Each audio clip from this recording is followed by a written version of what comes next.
জমিদাতা বা যারা মসজিদ একটা নির্মাণের জন্য যারা জমি দিয়েছেন, অনেকেই দেখা যায় সেই মসজিদটি তাদের নামেকরণ করে। আবার কেউ কেউ বলছেন যে নিজের নামে দেওয়া হয়েছে, এর মানে হলো তার ইখলাস নষ্ট হয়ে গেছে।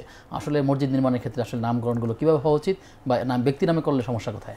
না, কেউ যদি জায়গা দিয়ে থাকেন, মূল কথা হচ্ছে মসজিদের জায়গা ওয়াকফ হতে হবে। এই জায়গায় ব্যক্তির কোনো মালিকানা থাকবে না, সেই ব্যক্তির ওয়ারিসদের কোনো মালিকানা থাকবে না। ওয়াকফুলিল্লাহ, স্থায়ীভাবে কিয়ামত পর্যন্ত কেউ মালিকানা দেবে।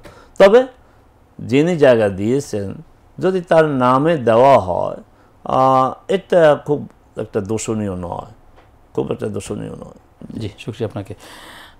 প্রশ্ন হচ্ছে যে তবে একটু বলতে হয় যে অনেক জায়গায় দেখা যায়, অনেক ক্ষেত্রে যায় প্রশ্নের সম্মুখীন আমরা হই, যারা জায়গা দেয় তারা সেখানে প্রাধান্য বিস্তারের চেষ্টা করে, কর্তৃত্ব, তারাই ইমাম নিয়োগ করবে, তারাই ইমাম বাদ দিবে, তাদের অনুমতি ছাড়া কিছু করা যাবে না। সম্প্রতি দেখলাম যে লক্ষ্মীপুরে আপনার যারা জায়গা দিয়ে মসজিদ করেছেন, তাই রাজনৈতিক কারণে ইমাম সাহেবের সাথে খতিব সাহেবের সাথে সমস্যা হয়েছে, এই খতিব সাহেবকে বিদায় করে দিয়েছে, আগামী জুমা থেকে আপনি আসবেন না। এই জাতীয় প্রভাব খাটানো যাবে না, স্পষ্ট হারাম। কারণ মসজিদ জায়গা ওয়াকফ করে দিয়েছেন, এই জায়গার কোনো কর্তৃত্ব আপনার নেই, এই জায়গার কোনো মালিকানা আপনার নেই, কোনো কর্তৃত্ব আপনি নেই। আপনি ইমাম নেবেন, আপনি ইমাম বাদ দিবেন পারবেন না।